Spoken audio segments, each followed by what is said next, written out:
O Clube do Remo supostamente teria atrasado o salário, né, dos jogadores. Essa foi uma notícia publicada por um jornalista chamado Maxi Souza, o qual eu acompanho já há um tempo, gosto particularmente do trabalho, mas a gente já teve até um esclarecimento sobre isso, tá? O vídeo de hoje vai ser rápido para tratar sobre essa notícia, até porque pela manhã agora as pessoas precisam acalmar-se, né? Os torcedores precisam acalmar-se após a derrota do Remo. Nós temos um jogo importante vindo por aí, dessa vez dentro de casa, então a gente vai tentar depois disso só tratar sobre o próximo jogo, né, e as notícias que se seguirem, sem as notícias, né, que se seguirem sem sempre ficar remoendo o jogo passado, por mais que ele nos traga valiosas lições, inclusive o técnico da equipe do Clube do Remo, ele já se pronunciou sobre o último jogo, vai aparecer no final aí para vocês as palavras do técnico remista. Beleza? Mas, caso você não me conheça, meu nome é Nicolas Damasceno, é um prazer estar convosco mais uma vez, né?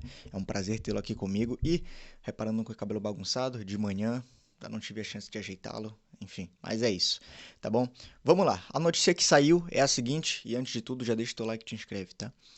Hoje, no caso ontem, mas eu estou lendo hoje, tá? Eu tô ipsis literis, tá? Hoje, 25 de junho, no caso ontem, funcionários do Paysandu, ele também trata a respeito do Paysandu, tá? Ainda não receberam salário referente a maio. Os jogadores estão ok. Ele fala sobre os funcionários e aí a questão do Paysandu, o Marcelo Guedes vai provavelmente falar no canal dele lá. Vamos tratar sobre o clube do Remo. Pelo lado do Remo, caiu somente de quinta-feira da semana passada, tá bom? Só quinta-feira da semana passada, dia 20, tá? Sendo que o elenco profissional ainda aguarda os outros 50% do pagamento. Ou seja, o elenco profissional ainda aguarda os outros 50% de pagamento. Tá bom? E aí foi uma notícia que alguns torcedores já ficaram: meu Deus, o Remo tá sem pagar os salários, isso explica muito o desempenho dentro de campo. Mas calma, calma. A gente tem já um esclarecimento a respeito disso, nós vamos ver esse esclarecimento, ok? Mas essa é uma situação, particularmente, que ela já tem sido, digamos, evocada já há um tempo. Tá? Desde o começo da temporada, a gente tem notícias de que teria um atraso de salário e, na maioria das vezes, é só especulação. Tá? Nós chegamos a ter até uma declaração, enfim, de um dirigente do Clube do Remo falando que a outra metade iria ser paga dia tal, que uma parte já tinha sido paga e tudo mais. Então, esse tipo de torcida, não, perdão, esse tipo de notícia, quando a torcida percebe, ela já lembra de um pretérito não muito distante, tá?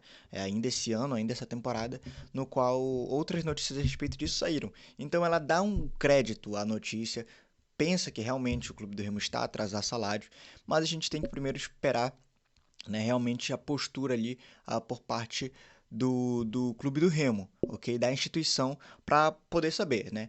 Normalmente, quando não se posiciona, a gente acredita a notícia, né? Ou pelo menos a gente espera que as outras partes elas também verifiquem a notícia, como é o caso de outros jornalistas, tá? Mas nesse caso o Remo já se pronunciou a respeito disso, tá? Inclusive o próprio Maxi Souza divulga isso.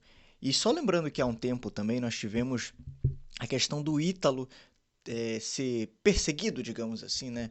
Enfim, e por uma mãe, né? Uma ex-esposa do Ítalo, e ali que estava cobrando pensão, e aí muitos se falaram assim mesmo: mas o Remo não está pagando, então é por isso que o Ítalo não está a pagar também a pensão da filha. Então, é uma coisa que a galera especula normalmente, mas que não tem muito fundamento, entende? Que a gente não pode começar a criar as coisas a partir da cabeça e bom, se eu penso isso, a coisa é realidade. Isso acaba atrapalhando muito o Remo, tá? E imagina, né, que essas notícias saem, a torcida fica com raiva, já está chateada, mas fica com mais raiva ainda, né, nesse período que o Remo precisa de apoio, né? Que a equipe vai jogar uma partida importante dentro de casa, que os próximos jogos eles são decisivos. Sobraram poucos, né? Sobraram 10 jogos. E aí nós temos que. 10 não, perdão.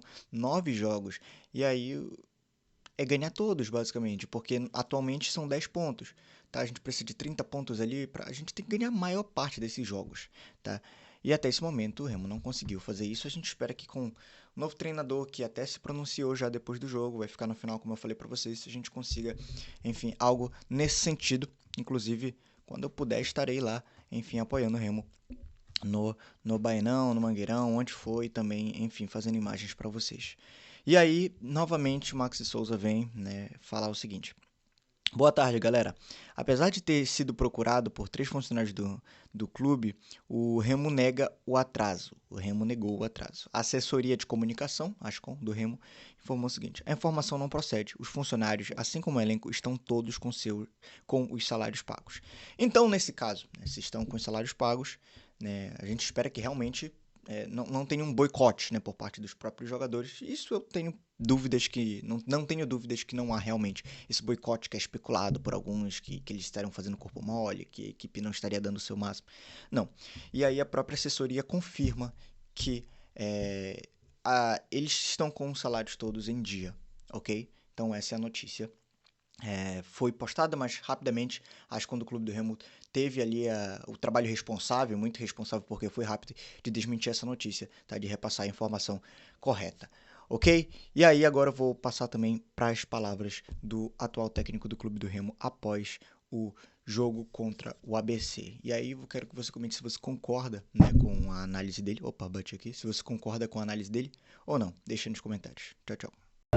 O time, porque a gente estava preparado para correr esse risco, uma vez que está perdendo 2-1, a intenção era no mínimo trazer um empate, né? Infelizmente não foi possível, o terceiro gol a gente estava bastante exposto, mas o nosso objetivo era sair daqui no mínimo com um empate. Serve de lição, a gente fica chateado, tínhamos uma gordura de 10 pontos, reduzido para 7, acreditamos ainda, temos o jogo em casa, precisamos organizar essa semana, ter uma mente um pouco mais forte, entender que não podemos entrar dessa forma que a gente entrou, dormir um pouco dentro da partida, ser mais atento, encarar os jogos, encarar os adversários como a gente encarou os adversários dentro de casa, para a gente não perder mais ponto fora de casa. Rodrigo, e como recuperar esse grupo para o jogo de sábado? Olha, para recuperar esse grupo aí, eu digo assim que não tem nada perdido, né? Hoje mesmo, agora no intervalo, a gente já reuniu, já falou, já cobrou.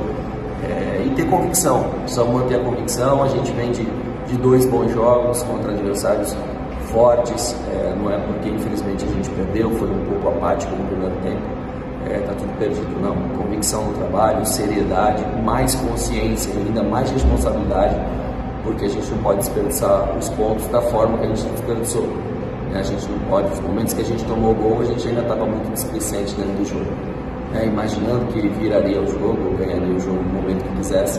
E sempre é muito difícil, ser muito difícil, os jogadores baixam lá atrás, se defendem de todas as formas. Pode ver, a gente está jogando fora de casa praticamente o segundo tempo inteiro no campo adversário, com os nossos 10 jogadores no campo ofensivo, para a gente ver o quanto é difícil para criar. Então vamos trabalhar muito essa semana, temos o jogo sábado e precisamos da vitória.